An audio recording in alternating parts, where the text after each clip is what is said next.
22ஆம் தேதி ராமர் கோயில் திறப்பதை முன்னிட்டு ஒன்றிய அரசு அலுவலகங்களுக்கும் வங்கிகள் உள்ளிட்ட பொதுத்துறை நிறுவனங்களுக்கும் அரை நாள் விடுமுறை அறிவிக்கப்பட்டிருக்கிறது. அதை உங்களுக்கு பார்த்திருப்பீங்க, ட்விட்டர்ல அதை போட்டிருந்தேன். 2:30 மணி வரை இந்த விழாவில் பங்கேற்பதற்காக என்று அறிவிப்பு வெளியிடப்பட்டிருக்குது.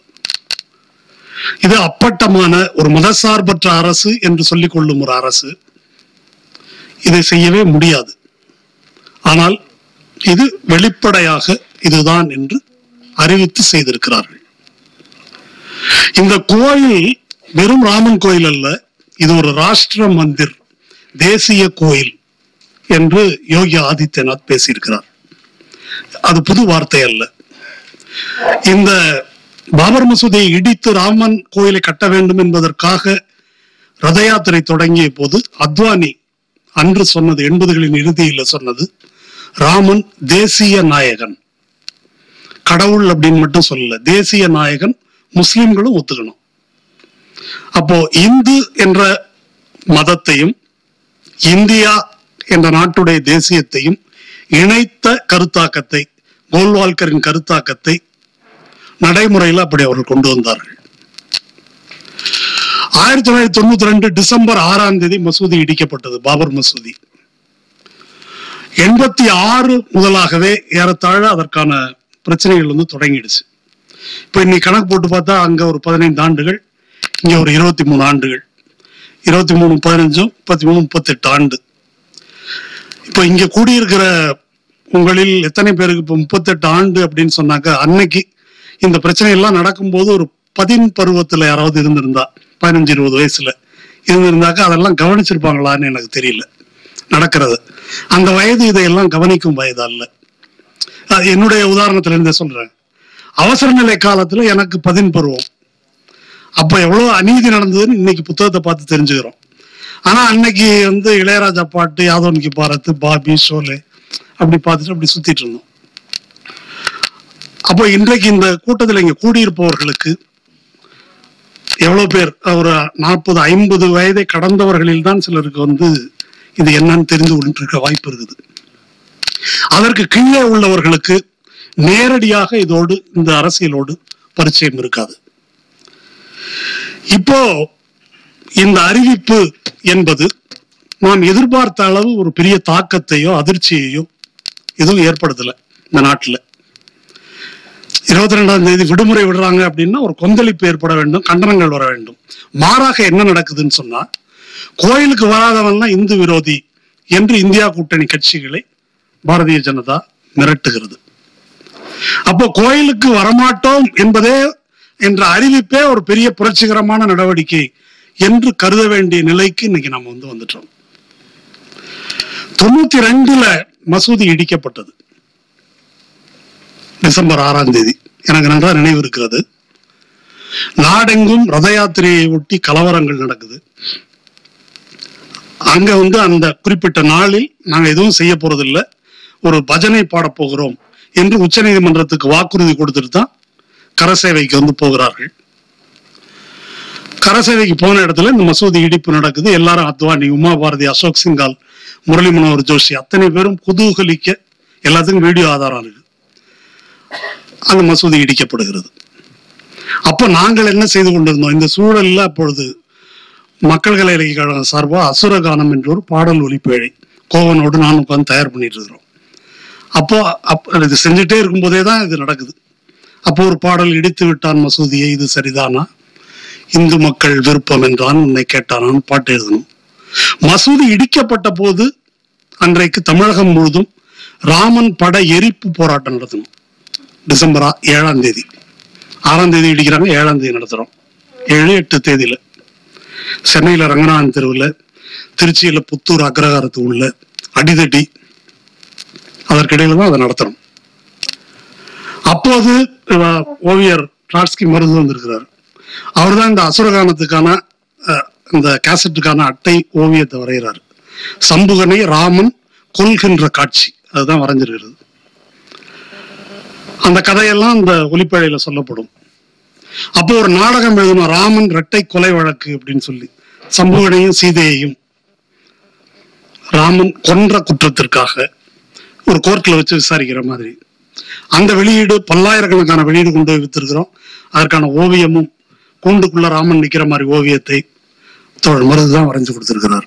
சரி, இதெல்லாம் இதற்கு அன்றைக்கு எல்லா கட்சிகளும் மசூதி இடிப்பை கண்டித்தார்கள். இடித்த இடத்திலே மசூதியை கட்டி கொடுக்க வேண்டும் என்று எல்லோரும் சொன்னார்கள். அப்புறம் கொஞ்சம் கொஞ்சமா காலம் போனது, வழக்கு வந்தது. அப்புறம் நீதிமன்ற தீர்ப்புக்கு கட்டுப்படுவோம். அதுக்கு முன்னால ஒண்ணு சொன்னாங்க, சரி கோயிலும் வேண்டாம் மசூதியும் வேண்டாம், ஒரு ஆஸ்பத்திரி கட்டலாம். இப்படி கொஞ்சம் பேர் பேச ஆரம்பிச்சாங்க. அப்புறம் அது இல்ல, நீதிமன்றம் என்ன தீர்ப்பு சொல்லுதோ அது கட்டுப்படுவோம். அலகாபாத் நீதிமன்றம், உயர் நீதிமன்றம் சொன்னது இத 3/2 பகுதி இந்துக்களுக்கு, 1 பகுதி முஸ்லிம்களுக்கு என்று தீர்ப்பு சொன்னது. அந்த தீர்ப்பை கண்டித்து பேசுவதற்கு கட்சிகள் தயங்கினார்கள். இந்த தீர்ப்பு தவறு, உச்ச நீதிமன்றத்துக்கு முறையிடணும், அப்படி மாத்தினாங்க. உச்ச நீதிமன்றம் முழுசுமே இவர்களுக்கு தான் சொந்தம், முஸ்லிம்களுக்கு அல்ல என்று ஒரு தீர்ப்பை சொன்னது. அந்த விவரங்களை நம்ம பின்னால பேசுவோம்.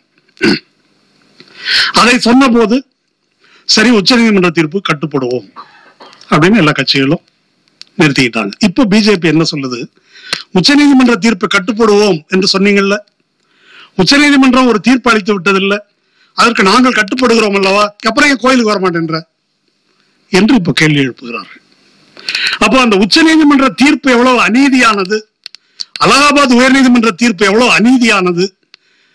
தீர்ப்புக்கு நாம் கட்டுப்பட்டவர்கள், ஆனா தீர்ப்பை தவறு என்று விமர்சிக்கின்ற உரிமை நமக்கு உண்டு. இது யாருக்கும் தெரியாத ரகசியம் அல்ல. ஆனால் அதை விமர்சனம் செய்வது கூட வேண்டாம் என்று கருதக்கூடிய ஒரு சூழல் வந்துருச்சு. அது என்ன சூழல் என்றால், இதற்கு இந்துத்துவத்துக்கு எதிராக மக்கள் மத்தியிலே அரசியல் பிரச்சாரமோ போராட்டமோ நடத்தப்படவில்லை. கொஞ்சம் கொஞ்சமா அது இயல்பு நிலையாகிவிட்டது, நியூ நார்மல்சி.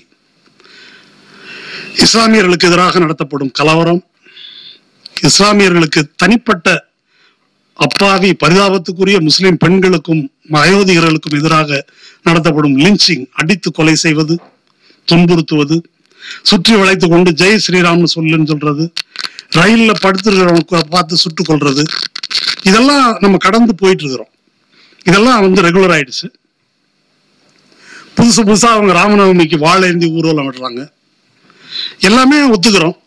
RSS தமிழ்நாட்டில் ஊர்வலத்துக்கு நீதிமன்றம் அனுமதி கொடு. எனக்கு நல்லா நினைவு இருக்குது, தஞ்சாவூர்ல போலீஸ் எம்ஜிஆர் ஆட்சி காலத்துல அனுமதி கொடுத்து தீகா தோழர்களும் நாங்கள்லாம் சேர்ந்து நடத்தக்கூடாது, நடத்தினா அடிப்போன்னு இருக்கிறோம். போலீஸ் அனுமதி எம்ஜிஆர் ஆட்சி காலத்துல தான் RSS வளர்ந்தது, அது தனி கதை. போலீஸ் அனுமதி கொடுத்தும் ஊர்வலத்தை நடத்தல. அப்படி ஒரு காலம், அப்படி ஒரு நிலைமை இருந்தது. ஆனா இன்றைக்கு இப்ப இப்படிப்பட்ட ஒரு அநீதி நடக்கும் போது அதற்கு எதிராக நாம் சந்தோஷப்படலாம். இப்போ திமுக TR பாலா அறிக்கை விட்டிருக்கிறார், இது இடித்து கட்டப்பட்டது, உதயநிதி பேசியிருக்கிறார், அதனால நாங்க இதை ஏற்றுக்கொள்ள முடியாது. இந்த அளவுக்கு மற்ற கட்சிகள் பேசல. மற்றவங்க நாங்க ராமனை மதிக்கிறோம், பண்ண முடியாது, இது அரசியல் நடவடிக்கை, மத வழிபாடு அல்ல, எனவே நாங்க வர முடியாது, இப்படிதான் மற்ற கட்சிகள் எல்லாம் சொல்லியிருக்கிறாங்க. நான் முதல்ல சொன்னது போல இது போகாம இருக்கிறதே பெரிய பாக்கியம்ன்ற லெவலுக்கு வந்துட்டோம். அதுவே பெரிய சாதனை என்று சொல்லக்கூடிய அளவுக்கு நாம் கீழ் இறங்கி விட்டோம். அப்போ 92ல தொடங்கி இன்று வரை என்ன நடந்திருக்கிறது என்று சொன்னால், இந்துத்துவ பாசிசம் இயல்பு நிலையாக்கப்பட்டிருக்கிறது. முஸ்லிம்கள் இரண்டாந்தர குடிமக்கள் என்பது இயல்பு நிலையாக்கப்பட்டிருக்கிறது. அவங்க அதற்காக புழுங்கி கொண்டிருக்கிறார்கள். ஆனா பெரும்பான்மை சமூகம் என்று சொல்லக்கூடிய நாம், அநேகமா நாம் பெரும்பாலும் இந்துக்கள் என்பதால சொல்றேன் நாம் அவர்களுக்கு இழைக்கப்படுகின்ற அநீதியை, அச்சுறுத்தலை நாம் அப்படியே கடந்து போறோம். ஒண்ணும் இல்லைன்னு ஒரு சாதிய சமூகத்தில் சாதி இந்துக்கள் எப்படி தாழ்த்தப்பட்டவர்களுக்கு எதிராக நிகழ்த்தப்படும் வன்முறையை இயல்பாக கருதி கடந்து சென்றார்களோ, அதுபோல இப்போ முஸ்லிம்கள் புதிய தலித்துகள், அதை நம்ம ஏற்றுக்கொண்டு அப்படியே போய் கொண்டிருக்கிறோம். இதுதான் இந்த காலகட்டத்தில் ஏற்பட்டிருக்கிற மாற்றம். இப்போ மோடி கோயிலா போறாரு. அதை பற்றி ஊடகங்கள்ல வர்ற செய்தி, சங்கராச்சாரியார் போகக்கூடாதுன்னு 2 சங்கராச்சாரியர்கள் சொல்லியிருக்கிறாங்க. அதை எதிர்த்து வாத பிரதிவாதங்கள் நடக்குது.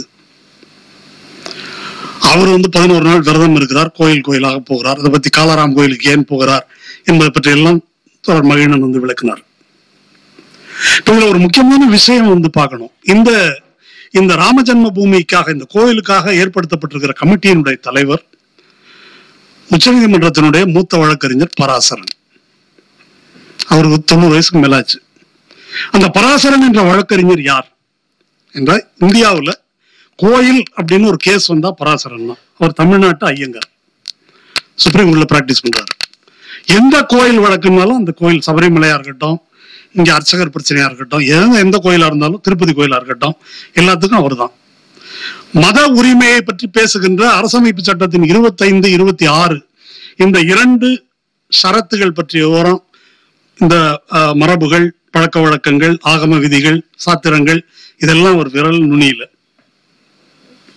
அனைத்து சாதியினரையும் அர்ச்சகராக நியமிக்க கூடாது என்று தீவிரமாக வாதாடியவர், இன்றும் வாதாடி வருபவர் அவர்தான். அவரு மோடி இப்ப போய் சிலை பிராண பிரதிஷ்டை செய்யறது அங்கீகரிக்கிறார். அவரு தடுக்கல. சுப்ரீம் கோர்ட்ல கேஸ் போட்டுருக்கிறாங்க. இப்ப அவரோ அவருடைய மகனோ வருவாங்க வாதாடுறதுக்கு. இந்த அனைத்து சாதி அர்ச்சக மாணவர்களை நியமிக்க கூடாதுன்னு ஒரு வழக்கு இருக்குது. இந்த மாசம் விசாரணைக்கு வருது. அது அப்போ சாதாரண பார்ப்பனர் அல்லாதாருக்கு எந்த உரிமையை மறுக்க வேண்டும் என்று தீவிரமாக வாதாடுகிறார்களோ அவர்கள் மோடி இதை செய்வதை அனுமதிக்கிறார்கள். இந்த கோணத்தில் இதை நாம் புரிந்து கொள்ள வேண்டும். இது வேற ஒரு நேர்காணல கூட சொன்னேன். இது political Brahminism. Shankaracharya religious Brahminism. அது லூசு பயன் கூட சொல்லிடலாம். இதுதான் ரொம்ப ஆபத்தானது. இதுதான் பார்ப்பன சமூக மேலாண்மையை, பார்ப்பன பனியா சமூக மேலாண்மையை நிலைநாட்டுவதற்காக இருப்பது. அதனாலதான் இது நமக்கு பயன்படும் என்பதனால் நமக்கு எதிராக வாதாடியவர் மோடிக்கு ஆதரவாக நிற்கிறார். இது எல்லாத்திலையும் பார்க்கலாம். நம்ம சங்கரராமனா ஜெயேந்திர சரஸ்வதியா என்றால் ஜெயேந்திர சரஸ்வதி, ஜெயேந்திர சரஸ்வதியா ஜெயலலிதாவா என்றால் ஜெயலலிதா. இப்படிதான் இந்த சமூகத்தினுடைய தெரிவு இருக்கிறது. எது நம்முடைய அரசு அதிகாரத்திற்கு, சமூக மேலாண்மைக்கு எது பயன்படுமோ அதை அவர்கள் தெரிவு செய்கிறார்கள். அந்த வகையில் இப்போ மோடி நடத்தி கொண்டிருப்பது, அதை நம்ம விளையாட்டா எடுத்துக்கொள்ள வேண்டாம். இதை பற்றி பத்ரி நாராயண் என்ற ஒரு பத்திரிகையாளர் நூல் எழுதியிருக்கிறார், இந்துத்துவா ரிப்பப்ளிக் என்று. அந்த நூலில் அவர் என்ன சொல்லுகிறார் என்றால், உத்தரப்பிரதேசத்தை எப்படி பாரதிய ஜனதா வென்றது என்பதை விவரமா சொல்றார். எல்லா ஒடுக்கப்பட்ட சாதிகளை சேர்ந்த தலைவர்கள் அவங்களை கண்டுபிடிக்கிறது, அவங்களுக்கு ஒரு கதையை உருவாக்குவது, உருவாக்கி அப்புறமா அவங்களுக்கு ஒரு சிலை வைக்கிறது இல்லது கோயில் கட்டுறது. இதை யூபி பூரா செஞ்சிருக்காங்க. அதுக்கு அந்த ஒவ்வொரு இதுக்கும் மோடியே வருவாரு, யோகி ஆதித்யநாத்தே வருவாரு. அந்த இப்படி ஜாதி ஜாதியாக அவர்களை திரட்டி இருக்கிறார்கள். இன்றைக்கு கட்டப்படுகின்ற இந்த ராமர் கோயிலும் கூட வெறும் ராமர் கோயில் அல்ல, அது ஒரு டெம்பிள் காம்ப்ளெக்ஸ். அங்க ராமாயணத்தில் வரக்கூடிய பழங்குடி அல்லது பார்ப்பனர் அல்லாத கதாபாத்திரங்கள், அது ஜடாயுவா இருக்கட்டும், விபீஷணனா இருக்கட்டும், அல்லது அனுமாரா இருக்கட்டும், இந்த கதாபாத்திரங்களுக்கெல்லாம் அங்க கோயில் இருக்குது. ஒவ்வொரு சாதி, இப்போ குகன் என்றால் நிஷாதுன்னு ஒரு சாதி, அவங்க தங்களுடைய இதா கருதுறாங்க. வால்மீகி என்றால் துப்புரவு தொழிலாளர் சமூகத்தினர், அவங்க ஹத்ராஸ்ல கொல்லப்பட்ட அந்த பெண், இந்த சமூகம், அவங்க தங்களுடைய இதுவா வால்மீகி கருதுறாங்க. வால்மீகி ஏர்போர்ட், வால்மீகி சன்னதி, இது எல்லா இடத்துக்கும் அவர் போறாரு. உள்ளுக்குள்ள இந்தியாவில் இருக்கின்ற சைவம் உள்ளிட்ட எல்லா கடவுளுக்கும் அந்த இடம் இருக்கு. அப்ப அவங்க ஒரு புதிய அரசியல் மதத்தை இந்த கோயில் வழியாக உருவாக்குகிறார்கள். இது ஆய்வாளர் ரோமிலா தப்பார் சிண்டிகேட்டட் ஹிந்துயிசம் அப்படின்னு சொல்லுவாங்க. இவங்க தொடங்கின போது பிஜேபி உருவாக்குவது ஒரு புது வகை சிண்டிகேட். இது பார்ப்பனியத்தின் கீழ் எல்லா சாதிகளையும் இணைக்கின்ற, ஏன்னா இந்து மதம் என்பது சட்டபூர்வமாக இணைக்கப்பட்டதே தவிர அப்படி ஒரு மதமா இல்லை. இப்ப சொன்னாங்கல்ல, வடகல தென்கல தகராறு, சைவ வைணவம் தகராறு, இப்படி பல தகராறுகள், பல பிரச்சனைகள் இருக்குது. பல நாட்டார் தெய்வங்கள், சாதிக்கு சாதி நாட்டார் தெய்வங்கள், இப்படி எல்லாம் இருக்குது. இது எல்லாத்தையும் ஒரு பார்ப்பனிய அம்ப்ரெல்லாவுக்குள்ள கொண்டு வருவது என்பதற்கான ஒரு ஏற்பாடாக இந்த கோயில் கட்டப்படுகிறது. அப்ப அந்த அடிப்படையில மோடி இப்போ ஒரு பழங்குடி மக்களுக்கான திட்டத்தை அறிவித்து அதுக்கு என்ன சொல்லியிருக்காரு, தீனபந்து ராமன் திட்டம்னு சொல்லியிருக்காரு. தீனபந்துனா ஏழைகளின் நண்பன் ராமன் திட்டம் அப்படி அறிவிச்சிருக்காரு. அப்போ இந்த மரபுகளை எல்லாம் அவங்க எடுத்துக்க விரும்புறாங்க. அந்த மாதிரி ஒடுக்கப்பட்ட நான் பிராமின் சமூகத்தின் பிரதிநிதியா நான் போறேன், அந்த மாதிரி ஒரு பிக்சரை இது விளையாட்டா நம்ம எடுத்துக்கொள்ள கூடாது. அப்படி ஒரு சித்திரத்தை உருவாக்க முயற்சிக்கிறார்கள். சங்கராச்சாரி பேசுறதை கூட அவங்க அட்வான்டேஜா எடுத்துக்குவாங்க. இப்படி பேசுவதை ஒரு நான் பிராமின் போறது சொன்னால, மோடின்னு எங்க ஜாதியை இழிவுபடுத்திட்டார் ராகுல் காந்தி அப்படின்னு சொன்னாங்க. அவர் அந்த மணிசங்கரையர் உளர்வன் இருந்தாலும் நீச்சாத்மின்னு சொல்ல என்ன கேவலமான ஜாதின்னு சொல்லிட்டாரு, ஒரு தரம் தாழ்ந்த மனிதன் அப்படின்னு அவர் சொன்னது நீச்சாத்மின்னு, நீச்சுன்னா என்ன கீழ் ஜாதின்னு சொல்லிட்டாரு அப்படின்னு சொல்லி ஒரு தேர்தலே, ஒரு அசம்பிளி எலெக்ஷனே அப்படி வந்து திருப்பினாங்க. அப்போ அந்த மாதிரி செய்யக்கூடிய ஒரு சூழலை அதை வந்து நாம் பார்க்கிறோம். அதனால இதை வந்து அந்த கோணத்தில் நாம் புரிந்து கொள்ள வேண்டும். காலாராம் கோயில்ல போயிட்டு பார்ப்பனியத்துக்கு எதிராக, சாதி அமைப்பு முறைக்கு எதிராக, பார்ப்பனராக பிறந்தும் அதற்கு எதிராக கலகம் செய்த சந்த் ஏக்நாத் அவருடைய பாடல்களை பாடி அங்க உட்கார்ந்து வழிபாடு நடத்திருக்காரு காலாராம் கோயில்ல. சந்த் ஏக்நாத்தினுடைய குரு, அவருடைய குரு, அவங்க வந்து ஒரு சூஃபி மரபை சேர்ந்தவர்கள். நான் பிராமினும் முஸ்லீமும் இணைந்த மரபு. அதை எல்லாத்தையும் காலி பண்ணிட்டு அவருடைய பாடல்கள் எல்லாமே சாதிக்கு எதிரான பாடல்கள். அவர் வாழ்ந்த காலத்தில் அவர் பிறப்பால் பார்ப்பனராக இருந்த போதும் பார்ப்பனர்களால் தண்டிக்கப்பட்டிருக்கிறார். அவருடைய கவிதை வரிகளில் விஞ்சி நிற்பவை உருது சொற்களும் பாரசீக சொற்களும். இத்தனையும் தாண்டி இப்ப அதை வந்து எடுத்துக்கிறாங்க. நேற்று 2ஆம் நாள இந்தியன் எக்ஸ்பிரஸ்ல லல்லு பிரசாத் யாதவ் ஒரு கட்டுரை எழுதியிருக்காரு ஆங்கில எக்ஸ்பிரஸ்ல. யோகி ஆதித்யநாத்துக்கு சொந்தமான கோரக்பூர் மடம், அந்த கோரக்நாத் கோவில், அதுக்கும் இஸ்லாமியர்களுக்கும் நெருங்கிய தொடர்பு இருந்திருக்குது, சுஃபியோட தொடர்பு உள்ளதா இருந்திருக்குது. அதை வந்து தலைகீழாக இப்படி மாற்றி இருக்கிறார்கள். இன்னைக்கு அது வந்து ஒரு இந்து வெறியின் தலைமையகமாக மாற்றப்பட்டிருக்குது.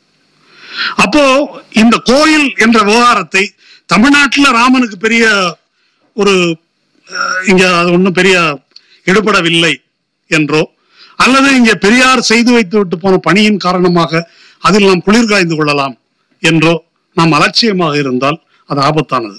ஒரு எடப்பாடி திராவிட கட்சியின் பேர் வச்சுட்டு எனக்கு கால் வலிக்குது, அதனால அப்படி பேச முடியுது. அதை யாரும் பெரிய கண்டனத்துக்கு வரல, அதை யாரும் கேள்வி கேட்கல. மற்ற கட்சிகள் எல்லாம் போய் கேட்டாங்க. ஓபிஎஸ் கேட்டாங்களா, டிடிவி தினகரன் கேட்டாங்களா, சசிகலாவை கேட்டாங்களா? அவங்க எல்லாம் என்ன சொல்றாங்க? இல்ல அவங்க போவேன்னு சொல்லிட்டாக்க என்ன ஆயிடும்? இந்த ஜெயலலிதா கரசேவைக்கு ஆள் அனுப்பி அங்க கட்டாம வேற எங்க கட்டுறதுன்னு கேட்டவங்க ஜெயலலிதா. அப்போ அப்படிப்பட்ட நபர் வந்து ஜெயிக்க முடிஞ்சிருக்குது. நம்ம சும்மா பேசிக்க கூடாது. பெரியார் பிறந்த மண் அப்படின்னு சொல்லிட்டு அதை காப்பாற்றுவதற்கு நாம் என்ன செய்திருக்கிறோம் என்றால் அதுல ஒன்றும் நம்ம பெருமைப்படத்தக்க வகையில எதுவும் இல்லை. அதனால இப்போ இன்னைக்கு 22ஆம் தேதிக்கு அரசு விடுமுறை விடுறான். கொஞ்ச நாள் போனாக்க மசூதி இடிச்ச நாளைக்கு விடுமுறை விடுவான். அப்புறம் கோட்ஸே சுட்ட நாளுக்கு கூட விடுமுறை விட்டாலும் விடலாம். அதை நோக்கி போகும் இது. இது கோட்ஸையை சுட்டு அதை வந்து போடலையா அவங்க அந்த பெண் சாமியார்கள்? இன்றைக்கு கட்சிகள் எல்லோருமே சொல்வது, அந்த சங்கராச்சாரியாரும் சொல்வது, சங்கராச்சாரியார் என்ன சொல்றாரு? இது மத நடவடிக்கை இல்ல, அரசியல் நடவடிக்கைன்னு சொல்றாரு. கட்சிகள் எதிர்க்கிறவங்க எல்லாரும் என்ன சொல்றாங்க? இது மத நடவடிக்கை இல்ல, அரசியல் நடவடிக்கை. அது என்ன? இப்ப கேஜ்ரிவாலை கேட்டா எல்லாம் முடியட்டும் அப்புறம் போறேன்றாரு. கொஞ்சம் பயம் இருக்குது, இந்து விரோதின்னு சொல்லிடுவானோ. கொஞ்சம் காங்கிரஸ்காரங்க முன்னாலே ஒரு வாரம் முன்னாலே போய் குளிச்சுட்டு சாமி கும்பிட்டு வந்துட்டாங்க போயிட்டு யூபியில. இந்த ராகுல் காந்தி எதனா பேசிடுவாரு, நமக்கு விவரம் முடியாம அந்த ஆள் பேசிட்டு இருக்கிறான் அப்படின்னு அது ஒரு ட்ராக். கமல்நாத் மாதிரி ஒரு கூட்டம் இருக்குது. அப்போ இது மத நடவடிக்கை அல்ல, அரசியல் நடவடிக்கை அப்படின்னு இப்ப எதுக்கு கண்டுபிடிக்கிறது? ஃப்ரம் தி டே ஒன், முதல் நாளிலிருந்தே இது அரசியல் நடவடிக்கை தான்.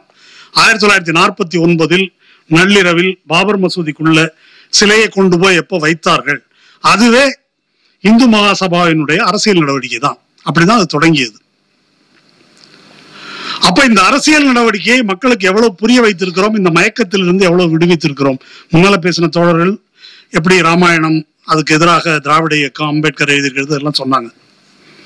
அம்பேத்கர் அரசமைப்பு சட்டத்தை பற்றி சொல்லும் போது முக்கியமா ஒன்று சொல்றாரு இல்லையா, நம்ம நாட்டில் அரசியல் ஜனநாயகம் வந்துருச்சு, ஆனா சமூகத்தில் ஜனநாயகம் இல்லை. சமூகத்தில் ஜனநாயகம் மீட்கப்படவில்லை என்றால் இந்த அரசியல் ஜனநாயகம் நிலைக்காது அப்படின்னு சொல்றாரு. அரசியல் ஜனநாயகம்னா ஒரு ஆளுக்கு ஒரு ஓட்டுன்னு இருக்குது. ஆனா சமூகத்தில் அப்படிப்பட்ட ஒரு சமத்துவம் இல்லை, சாதிய சமூகமா இருக்குது. இங்கே ஜனநாயகம் வரல, சகோதரத்துவம் வரலன்னாக்கா இந்த பொலிட்டிக்கல் டெமோக்ரஸி நிலைக்காது. இதை லெனின் சொல்லியிருக்காரு. புரட்சி நடத்தும் போது அதில் உள்ள பிரச்சனைகளை பற்றி பேசும்போது நாம் வெறுமனே ஜார் அரசுக்கு எதிராக போராடவில்லை, 1000 ஆண்டு வரலாறுக்கு எதிராக போராடி கொண்டிருக்கிறோம் அப்படின்னு சொல்றாரு. அதுல தோத்துட்டாங்கன்றதுனாலதான் சோசியலிசம் தோற்று விட்டது. இப்போ அம்பேத்கர் சொன்னது இப்ப கண்ணால பாக்குறோம். இந்த அரசியல் ஜனநாயகத்தின் தோல்வியை நாம் பார்த்து கொண்டிருக்கிறோம். ஜனநாயகத்தை நிலைநாட்டுவதுன்றது ஒரு நீண்ட போராட்டம். அது நமக்கு அரசமைப்பு சட்டம் வச்சு எழுதியாச்சு, ஃபண்டமெண்டல் ரைட் எல்லாம் பேப்பர்ல இருக்குது, அதனால இனிமே காலகாலத்துக்கு அது நிற்கின்றதெல்லாம் இல்லை. ஜனநாயகத்துல ஒரு 300 ஆண்டு பாரம்பரியம் மிக்க அமெரிக்காவிலேயே அப்படி இல்லை. போன குடியரசுத் தலைவர் தேர்தல், அங்க அதிபர் தேர்தல் என்ன நடந்ததுன்னு உங்களுக்கு தெரியும். ட்ரம்ப் தோத்துட்டாரு. ஆனா அவருடைய ஆதரவாளர்கள்ட்ட என்ன சொன்னாருன்னா, இல்ல நான் ஜெயிச்சுட்டேன், ஏமாத்திட்டாங்க, தோத்துதா அப்படின்னு சொல்லி ட்விட்டர்ல போட்டு பரப்புறாரு. முதல்ல இருந்து அவர் பிரச்சாரம் பண்ண ஆரம்பிச்சிட்டாரு.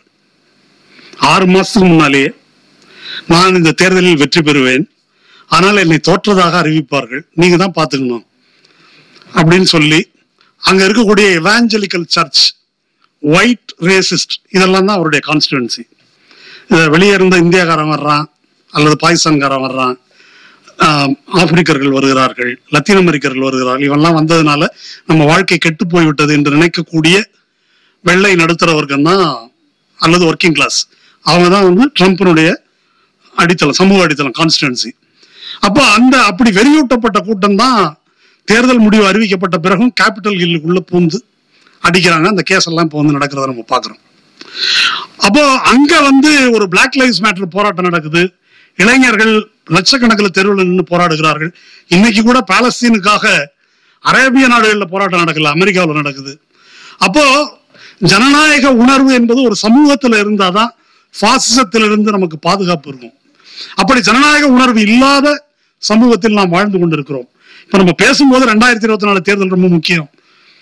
இதுல தோத்துட்டா பிரச்சனை, ஜெயிச்சுட்டா அதோட அவ்வளவுதான, ஒன்றும் பிரச்சனை இல்லையா? அப்படி அல்ல.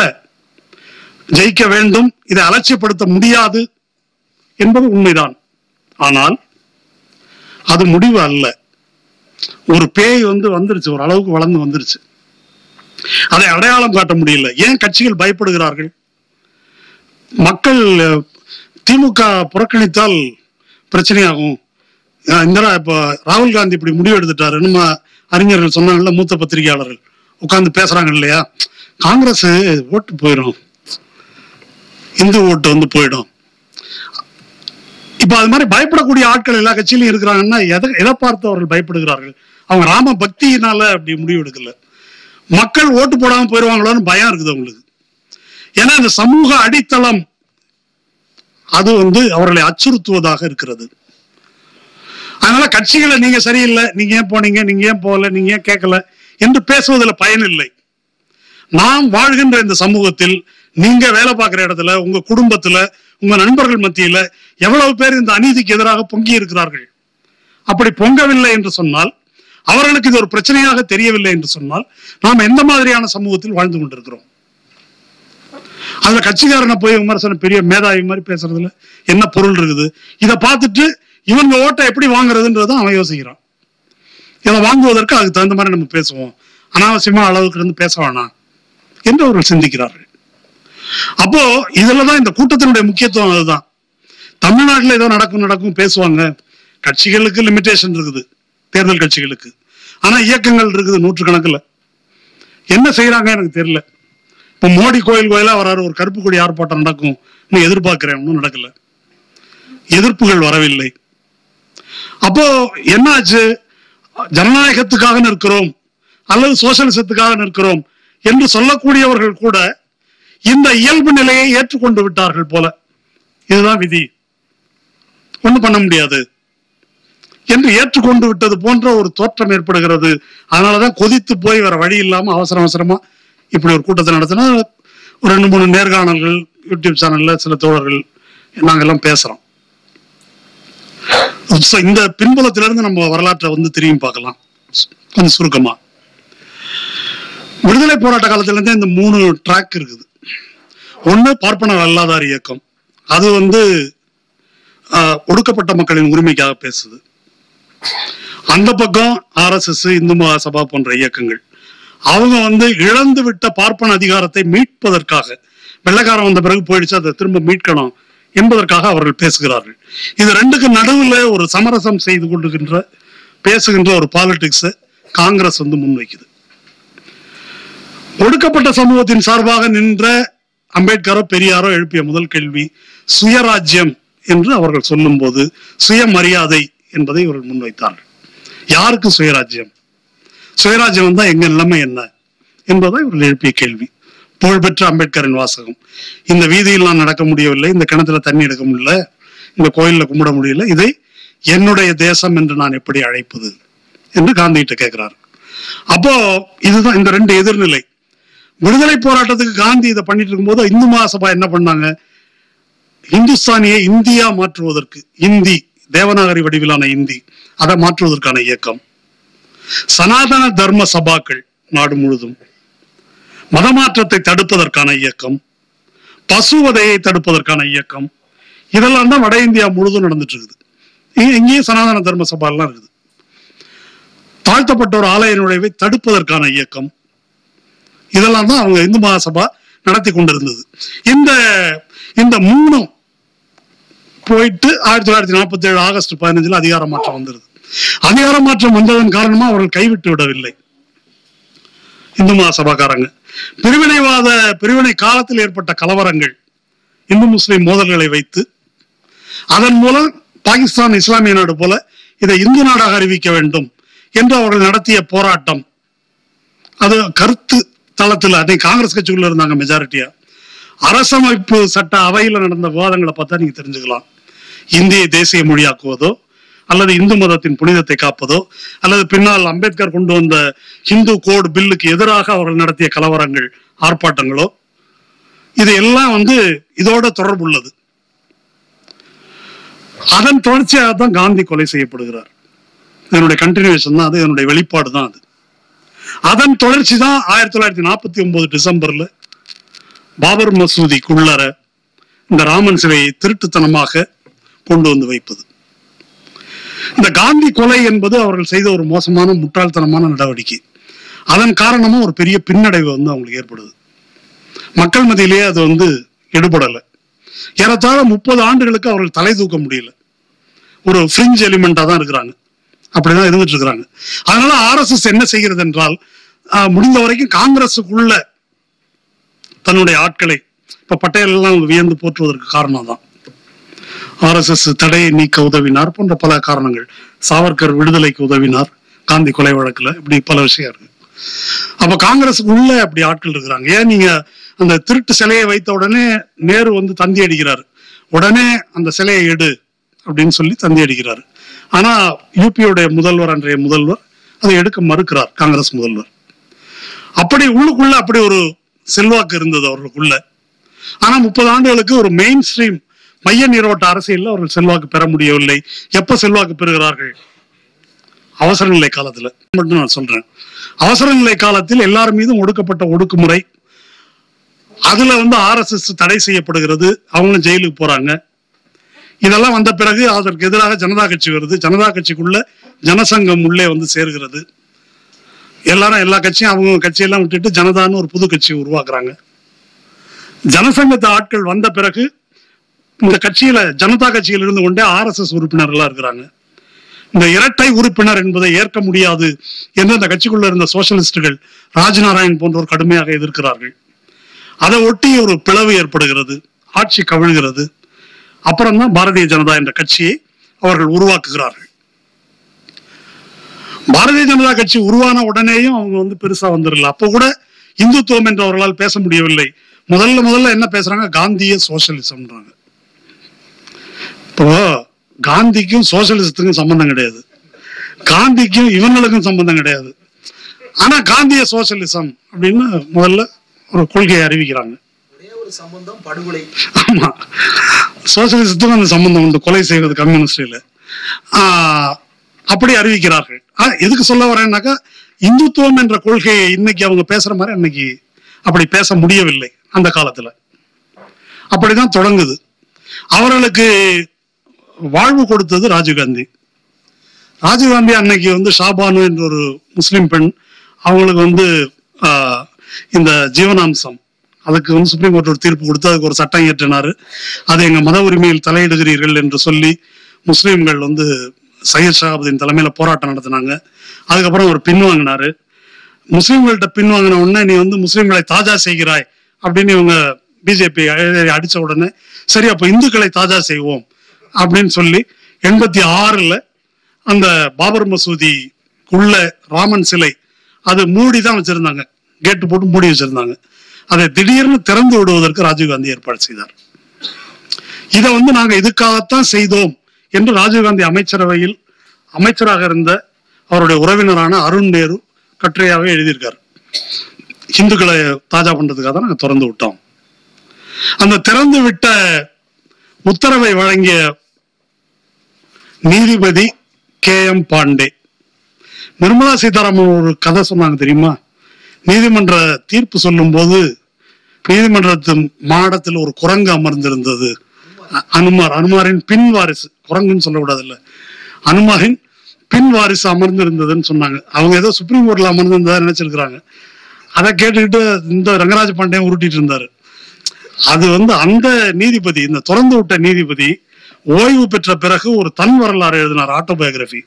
அந்த ஆட்டோபயோகிராபில அவர் என்ன எழுதுறாரு, இந்த மாதிரி நான் இன்னைக்கு தீர்ப்பு எழுதுறதுக்கு போறேன், அப்போ வந்து மேல வந்து ஒரு கருங்குரங்கு உட்கார்ந்து இருந்துச்சு, அப்புறம் திரும்பி முடிச்சுட்டு வீட்டுக்கு போனா வீட்லயும் உட்கார்ந்து இருக்குது, இது தெய்வீக செயலன்றி வேற என்னன்னு எழுதியிருக்கிறாரு அவர்.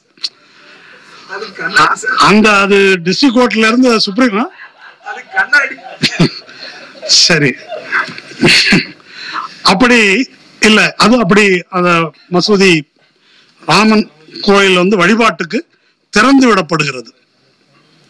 திறந்து விடப்பட்டதிலிருந்து பிஜேபிக்கு வந்து அப்பதான் வந்து உயிர் வருது. அப்போ அதுக்கப்புறம் ராஜீவ்காந்தி அரசு, VP சிங் வர்றாரு, போஃபர்ஸ் ஊழல் தோல்வி அடைகிறாங்க. VP சிங் ஆட்சி வந்து மண்டல் கமிஷன் வந்து அறிமுகப்படுத்துறாரு. மண்டல் கமிஷன் அறிமுகப்படுத்தப்பட்ட உடனேயே அது இந்து சமூகத்தை இதுவரை எந்த வெள்ளக்காரனோ முகலாயர்களோ கூட பிளக்காத அளவுக்கு ஒரு கொடிய பிளவை இந்து சமூகத்துல VP சிங் ஏற்படுத்துகிறார் என்று குற்றம் சாட்டுகிறது பிஜேபி. மண்டல் கமிஷனுக்கு எதிராக கலவரங்கள் நடக்கின்றன. அப்பதான் அதற்கு எதிராக இந்து ஒற்றுமையை கன்சாலிடேட் பண்றதுக்காக இந்த பிற்படுத்தப்பட்டோர், தாழ்த்தப்பட்டோர், ஆதிக்க சாதியினர் என்று கோடு போட்டு பிரித்து காட்டுவதை மழுங்க செய்வதற்காக, பிரச்சனையை திசை திருப்புவதற்காக ரத யாத்திரை தொடங்கப்படுது. ரத யாத்திரை எதுக்கு? அங்க ராமன் கோயில் கட்டணும் அப்படின்றதுக்கு. அதுல ஒவ்வொரு ஸ்டெப்ல வந்து நிறைய சமரசங்களில் அரசுகள் ஈடுபடுகின்றன. செங்கல் எடுத்துட்டு போய் ஒரு சிலான்யாஸ் அப்படின்னு சொல்லிட்டு அங்க அதுக்கு அனுமதி கொடுக்குறேன் அப்படின்னு சொல்றாங்க. நடுவில் முலாயம் சிங் அரசு இருக்குது. முலாயம் சிங் அரசு இருக்கும் போதே மசூதியை இடிக்க முயற்சி பண்றாங்க. அப்போ முலாயம் சிங் ரொம்ப தீவிரமான மதசார்பற்றவராக இருக்காரு. அப்போ இந்த கரசேவர்களுக்கு எதிராக துப்பாக்கி சூடு நடக்குது, 10-12 பேர் கொல்லப்படுறாங்க, மசூதி இடிக்க முடியல, வந்துடுறாங்க. அப்புறம் அந்த தியாகிகளை வச்சு அரசியல் பண்றாங்க. 91 முதல் முறையாக உத்தரப்பிரதேசத்துல வெற்றி பெற்று கல்யாண் சிங் முதலமைச்சராகிறாரு பிஜேபி. ஆன உடனே என்ன செய்யறாரு? 2 காரியம் செய்யறாரு. ஒரு அந்த மகந்த கொலை செய்தார்கள் லால்தாஸ் சொன்னாங்க இல்லையா, அந்த லால்தாஸ அந்த பதவியிலிருந்து அகற்றுகிறார். அகற்றிட்டு வேற ஒரு ஆளை போடுறாங்க இடிக்கிறதுக்கு முன்னாலேயே. அடுத்தது அந்த மசூதிக்கு அருகாமையில் சுமார் ஒரு 2-2.25 ஏக்கர் நிலத்தை விஸ்வ இந்து பரிஷத்துக்கு வந்து ஒப்படைக்கிறாங்க. இந்த ட்ரஸ்டுக்கு, ராமஜென்மபூமி ஆட்களுக்கு அதை வந்து ஒப்படைக்கிறாங்க. அதை ஒப்படைச்ச உடனே அவங்க என்ன செய்யறாங்கன்னாக்கா, மசூதிக்கு அருகாமையில் இருக்கிற அந்த இடத்த தோண்டி, ஆகா இங்க ஆதாரங்கள் கிடைச்சிருச்சு, கோயில் இருக்குது. அதுக்கு BB லால் என்று ஒரு ஆர்கியாலஜிஸ்ட், அவங்க ஆளு, அவர் வந்து இங்கேயே கிடைக்குதுன்னா மசூதிக்கு அடியில தோண்டி பார்த்தா நிச்சயம் நிறைய கிடைக்கும் அப்படின்னு வந்து அந்த BB லால் வந்து அறிக்கை விடுகிறார்.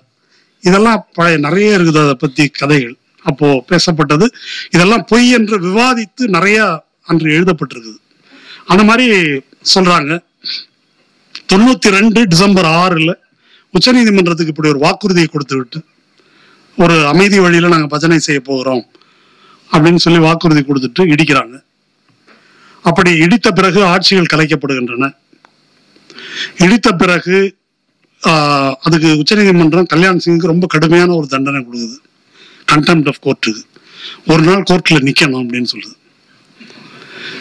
இதுதான் வந்து இவங்க மேலெல்லாம் வழக்கு போடுறாங்க. அந்த வழக்கு பூரா ஒன்றும் இல்லாமல் ஆயிடுச்சு அதுக்கு பின்னால. இது இந்த மசூதி இடிப்பை பற்றி பிரபல பத்திரிகையாளர் குல்தீப் நாயர் வந்து எழுதியிருக்கிறார். மசூதி இடிக்கப்படும் போது நரசிம்மராவ் பூஜை அறையில் இருந்தார். கடைசி கல்லும் இடித்து முடியும் வரை அவர் பூஜை அறையிலிருந்து எழுந்திருக்கவில்லை. அப்போ இது எப்படி நடந்தது என்பதை வந்து நம்ம புரிந்து கொள்ளலாம். இது வந்து 92. மசூதி இடித்த உடனே பிஜேபி மாபெரும் வெற்றி பெற்று விடவில்லை. இது ரொம்ப முக்கியம். அடுத்த நடைபெற்ற தேர்தலில் அவங்களுக்கு பெரிய அளவுக்கு வெற்றி கிடைக்கல.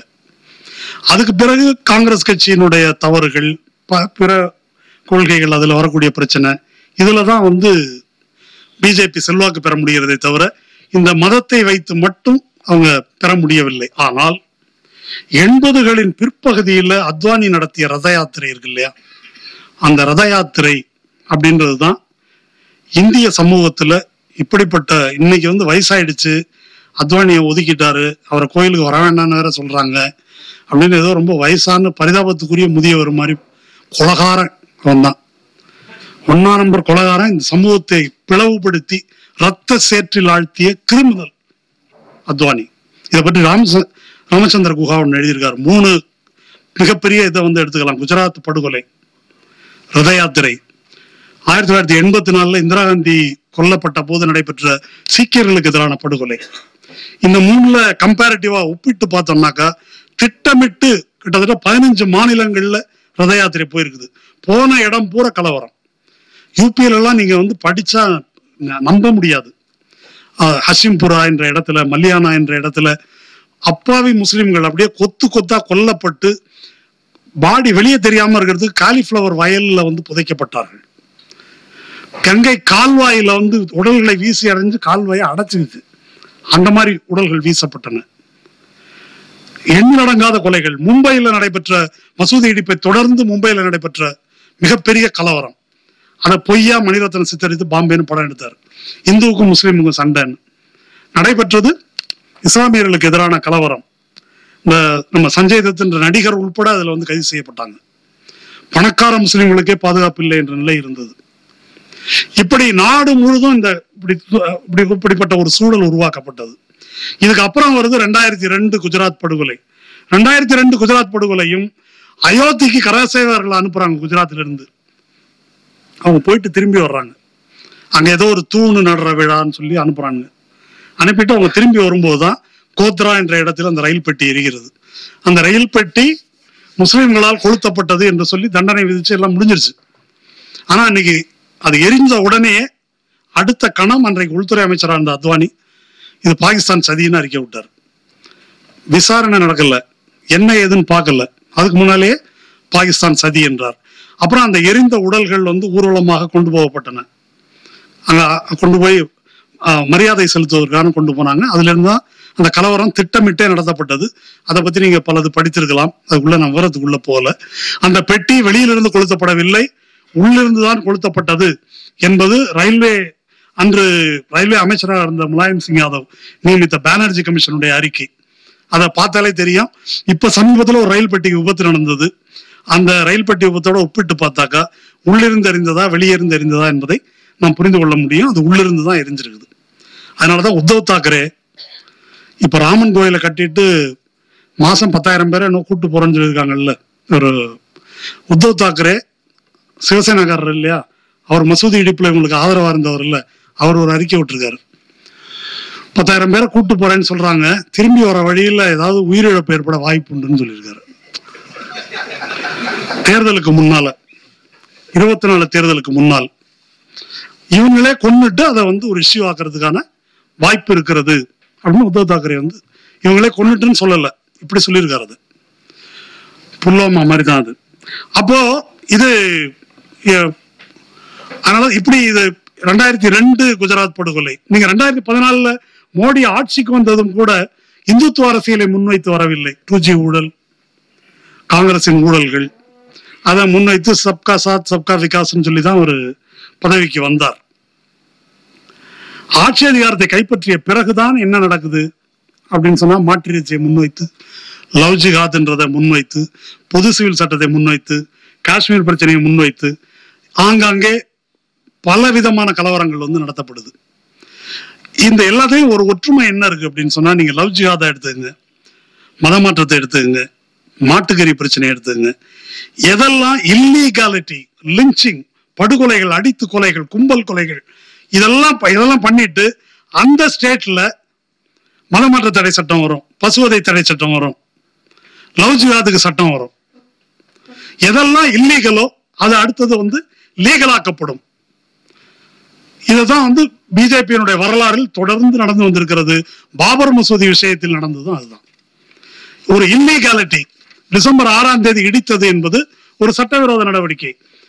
1949 கொண்டு வந்து உள்ளே வைத்தது என்பது ஒரு சட்டவிரோத நடவடிக்கை. அந்த சட்டவிரோத நடவடிக்கைக்கு சட்ட அங்கீகாரம் வழங்கப்பட்டு அது வந்து இன்னைக்கு கோயில் கட்டுறாங்க. அதுக்கு வந்து உச்சநீதிமன்றத்தின் ஆசை இருக்குது. அது இப்போ சட்டபூர்வம் ஆக்கப்பட்டு விட்டது. அந்த கிரிமினாலிட்டிக்கு இப்போ 22ஆம் தேதி லீவ் விட்டு இதை அமல்படுத்துகிறார். நீங்க 49 இருந்து டைம் எவ்வளவு இருக்கு?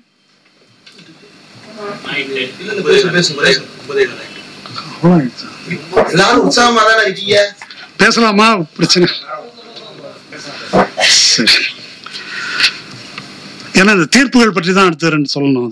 அது 1949 அது திருட்டுத்தனமா வைக்கப்பட்டது அப்படின்றது நம்ம எழுத்தாளர் ஜாவுடைய புக் வந்து இருக்குது. நீங்க தீரேந்திர ஜா, DK ஜா அவருடைய புத்தகம் புக் ஃபேர்ல நீங்க வாங்கி பார்க்கலாம். அந்த இரவில் என்ன நடந்தது என்பதை நேரடி சாட்சியங்களை பதிவு பண்ணியிருக்காரு.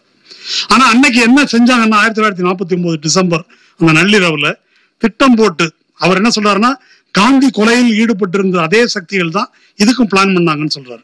இந்த சிலையை உள்ளே வைப்பதற்கும் அந்த சிலையை உள்ள வச்சுட்டு என்ன பரப்புறாங்க அப்படின்னாக்கா, உள்ளுக்குள்ள இருந்து பூமி வெடித்து ராமர் வெளியே கிளம்பி வந்து விட்டார், சுயம்புவாக வந்து விட்டார் அப்படின்னு ஒரு பிரச்சாரத்தை பண்ணி அடுத்த கணம் 2000-3000 பேர் வந்து இங்க பக்தர்கள் கூடுகிறார்கள்.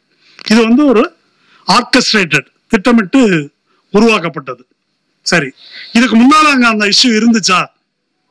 அன்னைக்குதான் 1949 தான் வந்துச்சானா இல்ல, 1855 தான் முதல் முறையா அந்த பிரச்சனை வருது.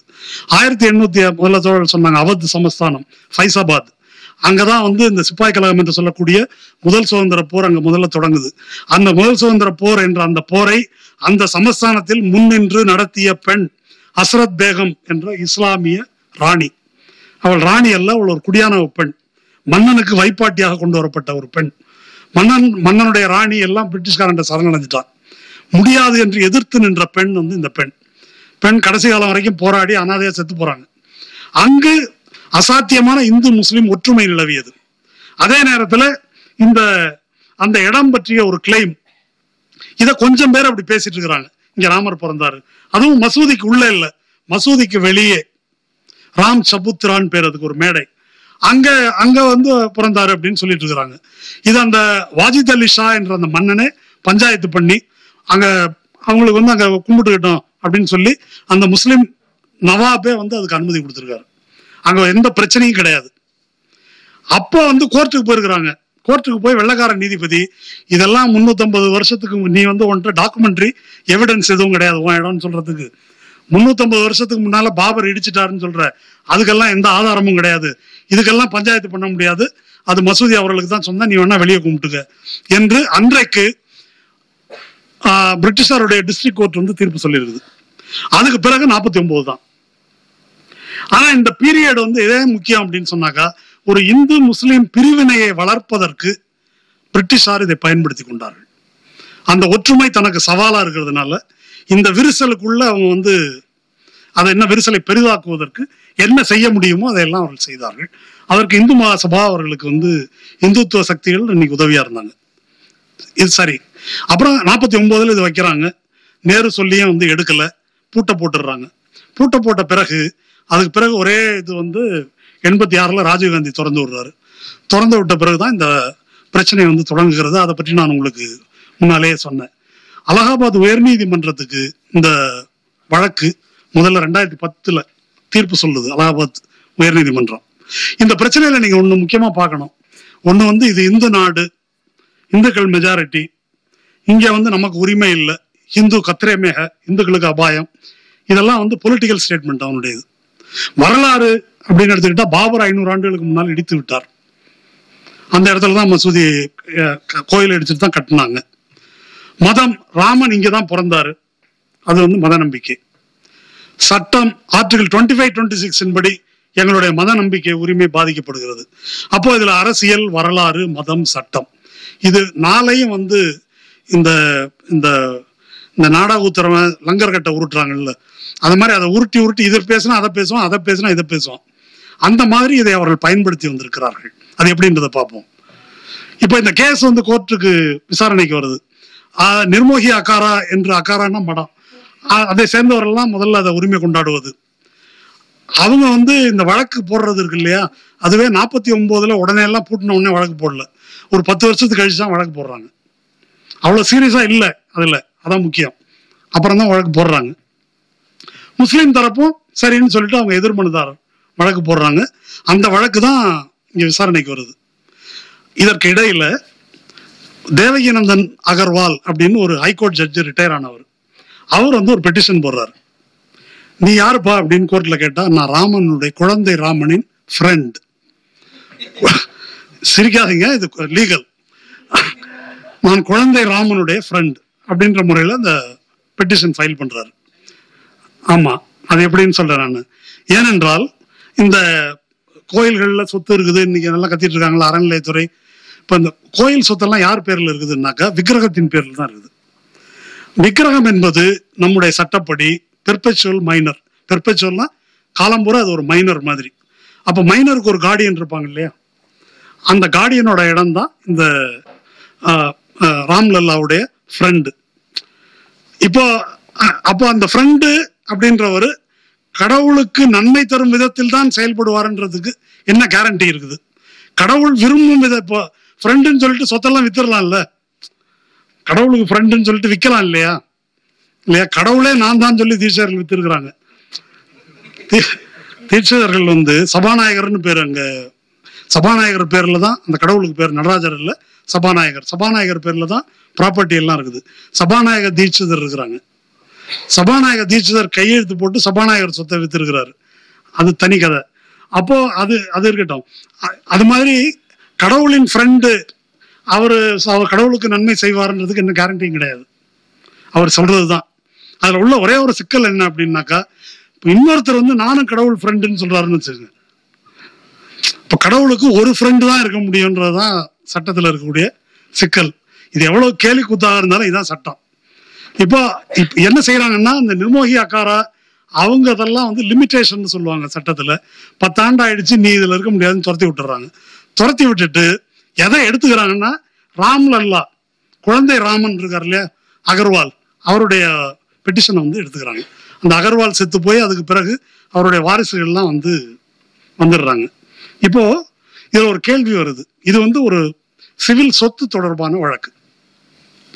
சிவில் சொத்து தொடர்பான வழக்குல ராமன் அங்க பிறந்தான் அப்படின்னா கும்பிட்டுக்க, ஒன்றும் பிரச்சனை இல்லை. அதனால அது எனக்கு சொந்தம்னு சொல்ல முடியுமா? அப்படின்னா யார் வேணா சொல்லலாம் இல்லையா? ஒரு மத நம்பிக்கை என்றால் வழிபாட்டுக்கு தான் உரிமை கோர முடியுமே தவிர சொத்துக்கு உரிமை கோர முடியுமா என்ற கேள்வி நீதிமன்றத்தின் முன்னால் வருகிறது.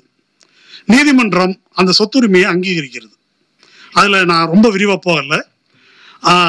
அந்த அலகாபாத் தீர்ப்புல என்ன சொல்றாங்கன்னாக்கா, வேதங்களை எல்லாம் மேற்கோள் காட்டி, அதாவது ஒருவேளை அங்க ராமன் சிலையே இல்லைன்னாலும் அது ராமன் பிறந்த இடம் தான். இதெல்லாம் தீர்ப்புல இருக்குது. ஒருவேளை ராமன் சிலையே அங்கு இல்லை என்றாலும் அது ராமன் பிறந்த இடம்தான். ஏனென்றால் ராமன் பிறந்த இடம், காற்று எப்படி வாயு நிரம்பி இருக்கிறதோ அதுபோல ராமன் பிறந்த அந்த ஸ்பாட்டே தெய்வம். அங்க விக்கிரகம் இருக்கணும்ன்ற அவசியம் இல்லை. பாபர் மசூதியை கோயிலை இடித்து மசூதியை கட்டி இருந்தாலும் அது கோயில் தான். ஏன்னா அங்க கடவுள் இருக்கிறார், அவர் வெளியே போயிடல. இதெல்லாம் அந்த தீர்ப்புல கூறப்பட்டிருக்கிறது.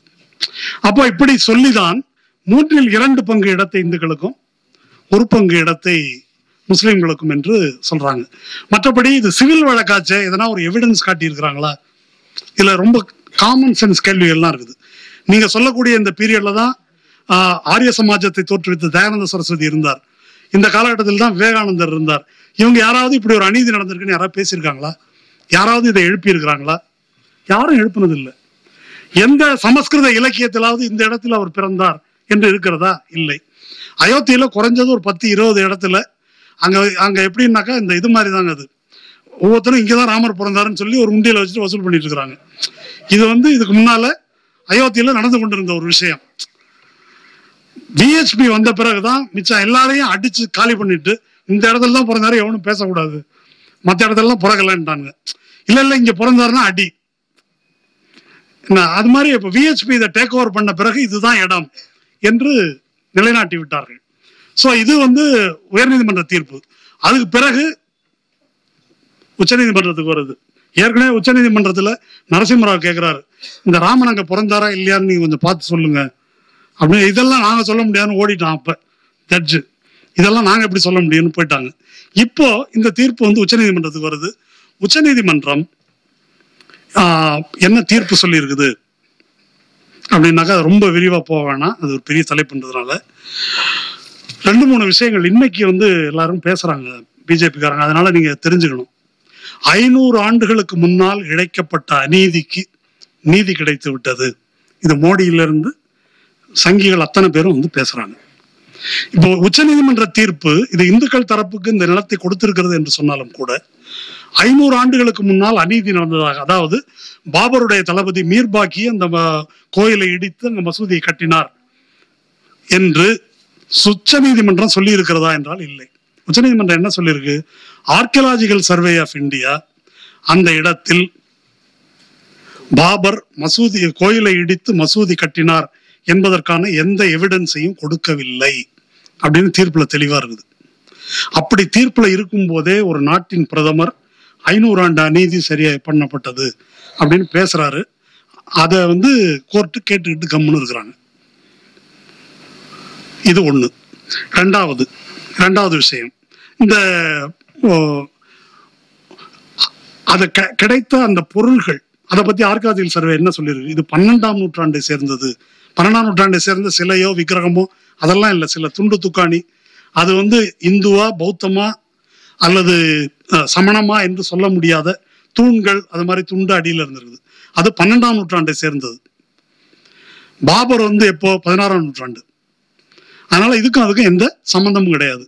இப்போ பாபர் நாமாவில் அவரே எழுதியிருக்கிறாரு இடிச்சது அப்படின்னு இந்த பேராசிரியர் சீனிவாசன் அவர் சொல்றாரு. பாபர் நாமா அவர் கையாலே எழுதியிருக்காரு.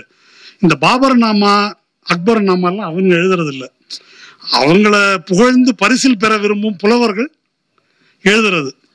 அவங்க எழுதுறது தான். இப்ப நம்ம கலிங்கத்து பரணி இருக்குன்னாக்கா மன்னரா எழுதினாரு, அந்த புலவர் தான் ரத்தமாக ஓடியது, அப்படி தலை உருண்டது, கதையெல்லாம் எழுதுறது இவங்க தான். பாடி பரிசில் பெறுவது. அவன் எதனா வீரத்துக்காக 2 சேர்த்து கூட்டி சொல்லியிருப்பான். நம்ம அரசியல் மேடையில பாக்குறது இல்லையாக்கே. அப்ப புலவர்கள் எவ்வளவு எழுதியிருப்பானுங்க. அப்பவும் கூட பாபர் அங்க கோயிலை இடித்து மசூதி கட்டினார்லாம் அதுல எழுதப்படலை. மாறாக பாபர் தன்னுடைய உயிரில் எழுதியிருக்கிறார் மகனுக்கு. அதை நாங்க அந்த மகான் காசட்ல கூட இருக்கு. இது பல நம்பிக்கை உள்ளவர்கள் வாழுகின்ற இடம், யாருடைய வழிபாட்டு தலத்தையும் நீ இடிக்கக்கூடாது, பண்ணக்கூடாது, மதித்து நடக்க வேண்டும். இதெல்லாம் பாபர் கைப்பட சைன் பண்ண உயில். அது யாரோ எழுதுனதுன்னு சொல்ல முடியாது. அப்படிப்பட்ட ஒரு மன்னன் இப்படிப்பட்ட காரியத்தை செய்திருப்பானா என்ற ஒரு கேள்வி இருக்குது. சரி, ஓகே, இப்படி எதுவும் இதுல கிடையாது. அப்ப இது இப்படி எல்லாமே இந்த ஆதாரம் எதுவுமே இல்லாத போது அதுக்கு மேல சுப்ரீம் கோர்ட் தீர்ப்பு சில விஷயங்களை சொல்லுது. 1949 திருட்டுத்தனமாக சிலை வைக்கப்பட்டது உண்மை, அது ஒரு குற்ற நடவடிக்கை. இதை சுப்ரீம் கோர்ட் ஏற்றுக்கொள்ளுகிறது. 1. 1992 மசூதி இடிக்கப்பட்டது அப்பட்டமான குற்ற நடவடிக்கை, இதுவும் சுப்ரீம் கோர்ட் ஏற்றுக்கொள்கிறது. அப்ப 49 ஒரு குற்ற நடவடிக்கையின் மூலமாக வைக்கப்பட்ட சிலை, அதுதான் ராம்லல்லா. ஒரு குற்ற நடவடிக்கையின் மூலமா வைக்கப்பட்ட சிலை தான் மனுதாரர். அந்த மனுதாரருக்கு நிலத்தை வழங்குகிறது சுப்ரீம் கோர்ட். ஒரு இல்லீகாலிட்டி, அப்ப அதுவே சொல்ற இல்லீகாலிட்டி. 92 மசூதியை இடிக்கிறார்கள், அது ஒரு இல்லீகாலிட்டி.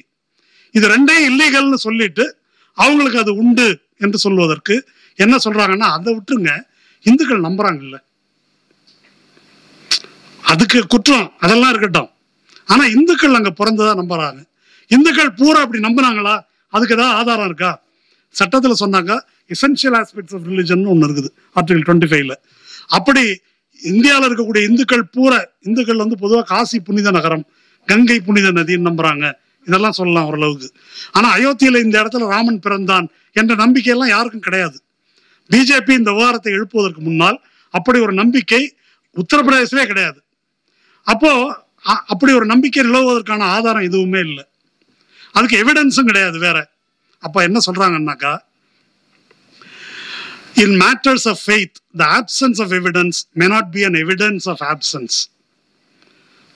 நம்பிக்கை விசுவாசம் தொடர்பான விஷயங்களில் absence of evidence, சாட்சியம் இல்லை என்பது இல்லை என்பதற்கான சாட்சியம் ஆகிவிடாது. இது புரியுது, கொஞ்சம் கஷ்டமா இருக்குதா?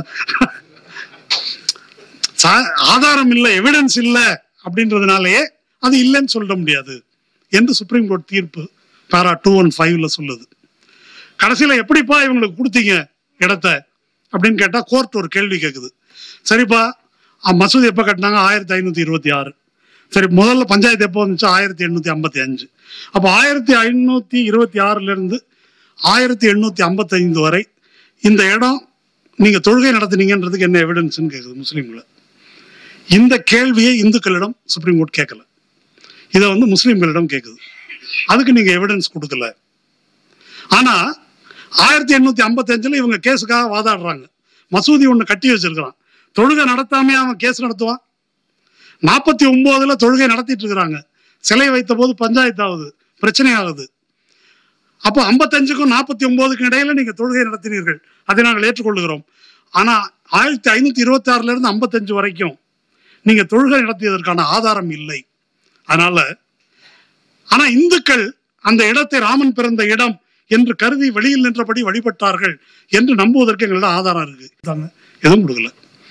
அது வந்து ஒரு அந்த 19ஆம் நூற்றாண்டின் 12ஆம் நூற்றாண்டு 19ஆம் நூற்றாண்டுல தான் ஒரு சேமியால்ஸ் என்று ஒரு வெள்ளக்காரன் இப்படி பேசிக்கிறாங்க அப்படின்னு சொல்லி ஒரு ஆள் ஒரு குறிப்பு எழுதியிருக்கிறான். இங்க ராமன் பிறந்ததா பேசிக்கிறாங்க, இவ்வளவுதான் அந்த குறிப்பு. அந்த குறிப்பை வந்து ஒரு கோர்ட் வந்து மேற்கோள் காட்டிட்டு அதுக்கு அவங்க சொல்ற வாக்கியம் ரொம்ப முக்கியம். The balance of probabilities, the evidence in respect of possessory claim of Hindus stands on better footing than Muslims. Possessory claim of Hindus, அதுல balance of probability, ஒரு சாத்தியம், யார் செய்திருக்க சாத்தியம் அப்படின்னு யோசிச்சு பார்த்தா அது இந்துக்கள் இடமா இருக்கிறதுக்கு தான் சாத்தியம் அதிகம் என்று கருதுகிறோம். இதுதாங்க தீர்ப்பு. இப்போ இவ்வளவு இந்த ரொம்ப ஒரு வெட்கக்கேடான தீர்ப்பு. அதான் அந்த உரையின் ஆரம்பத்தில் சொன்னது போல இந்த தீர்ப்பை யாரும் விமர்சித்து பேசவில்லை. இந்த விவரங்கள்லாம் அப்படி ஒரு பொது வெளியில விவாதிக்கப்படலை. இன்னைக்கு தீர்ப்பை ஒத்துக்கிட்டீங்களே, ஏன் கோயிலுக்கு வரல என்று அவர்கள் கேட்கிறார்கள். இந்த மாதிரி ஒரு சூழலில் நாம் இருக்கிறோம். இப்போ இந்த உண்மைகளை உரத்து நாம் பேச வேண்டி இருக்கிறது. அப்படி பேசாமல் இருந்தால், இந்த எதையுமே நம்ம பேசல அப்படின்னா, இப்ப இன்றைய தலைமுறையை பொறுத்த வரைக்கும் ஏதோ ஒரு கோயில் கட்டுறாங்க, அதுவும் ரொம்ப படிப்பறிவு இல்லாத மக்கள். அவர் மாப் போடுறாரு அப்படின்னா பரவாயில்ல, பிரதமரே மாப் போடுறாரு பாருங்க, எவ்வளவு எளிமையா இருக்கிறாரு, கும்பிடுறாரு, வணங்குறாரு, எல்லாம் வந்து பார்த்து அவர்கள் வந்து ஏமாறக்கூடும். அப்போ இந்த மாதிரி விஷயங்களை நாம் பேச வேண்டும். அப்படி பேசாமல் இருப்பதால் தான் ஒரு பிரபுவை, ஒரு வாசுவை, ஒரு பாடகி சித்ராவை கூப்பிட்டு அவங்க எல்லாரும் அதுக்கு ஆதரவு தெரிவிச்சு பேசுறாங்க தமிழ்நாட்டில இருந்து கொண்டு. எப்படி பேச முடியுது? அதை யாரும் ஏன் கேட்கவில்லை, யாரும் ஏன் கண்டிக்கவில்லை? ஏனென்றால் இதை பற்றிய புரிதல் யாருக்கும் இல்லை. அப்போ அதை ஏற்படுத்த வேண்டியதும் பேச வேண்டியதும் மிகவும் அவசியம். அப்படி செய்ய தவறினால் சும்மா 2024 ஜெயிச்சா எல்லாம் முடிஞ்சிருச்சு அப்படின்னு நம்ம நினைக்க கூடாது. அவர்கள் எதையும் செய்வார்கள். நான் திரும்ப நேரம் கருதி நிறுத்திக் கொள்ளுகிறேன். இப்போ போன தேர்தலில் எந்த குற்றத்தை இழைத்த ட்ரம்ப் தான் குடியரசுக் கட்சியின் வேட்பாளர். அவர் மேல கிரிமினல் ட்ரையல் நடந்துட்டு இருக்குது. ஆனா அவர் தான் ரிப்பப்ளிகன் பார்ட்டி சார்பா வந்து இன்னைக்கு முன்னிலையில இருக்கிறார் வர்றதுக்கு, வேட்பாளராக வர்றதுக்கு. ஏனென்றால் ஒரு பெரிய கூட்டம் கட்சிக்குள்ள, அங்க நம்ம ஊர் மாதிரி கிடையாது, கட்சிக்குள்ள ஓட்டு போட்டு தேர்ந்தெடுப்பாங்க. அப்போ பெரிய கூட்டம் அவரை ஆதரிக்கிறது. அப்ப இந்த மாதிரி துருக்கி வந்து ஒரு மதசார்பற்ற நாடா இருந்தது. கமால் பாஷா என்பவர் 20ஆம் நூற்றாண்டின் நடுப்பகுதியில் அது ஒரு இஸ்லாமிய நாடாக இருந்தது. அன்றைக்கு அது இஸ்லாமிய சமூகத்தின் தலைமையிடமாக இருந்த ஒரு இடத்தை அவர் இல்லை, இது மதசார்பற்ற நாடுன்னு அறிவிக்கிறார். அந்த நாட்டுல இன்னைக்கு ஒரு இப்ப நடக்கக்கூடிய எர்துவானுடைய ஆட்சி என்பது ஒரு இஸ்லாமிய மத அடிப்படையிலான ஒரு சர்வாதிகாரமாக அது வளர்ந்துருக்குது. ஈரான்ல கம்யூனிஸ்ட் கட்சிகள் ரொம்ப வலிமையா இருந்த இடம். 1980 நடைபெற்ற குமேனியின் புரட்சி, அதுல இருந்து அங்க மத சர்வாதிகாரம். இங்க பாகிஸ்தான்ல என்ன நடக்குதுன்னு நம்ம பாக்குறோம், பிரேசில்ல. அப்ப இப்படி நடந்த இடங்கள்லாம் 30 வருஷம் 40 வருஷம் 50 வருஷம். ஏன் இப்படி போகுது அப்படின்னாக்கா, ரஷ்யா அடுத்த பெரிய உதாரணம். அடுத்த தலைமுறைக்கு இந்த ஜனநாயகத்துக்கான போராட்டத்தின் வரலாறோ அனுபவமோ அக்கறையோ இருப்பதில்லை. அதனால அதை ஏற்படுத்துவது என்பது நம் அனைவரின் கடமை. இந்தியாவில் அது தமிழ்நாட்டின் கடமை.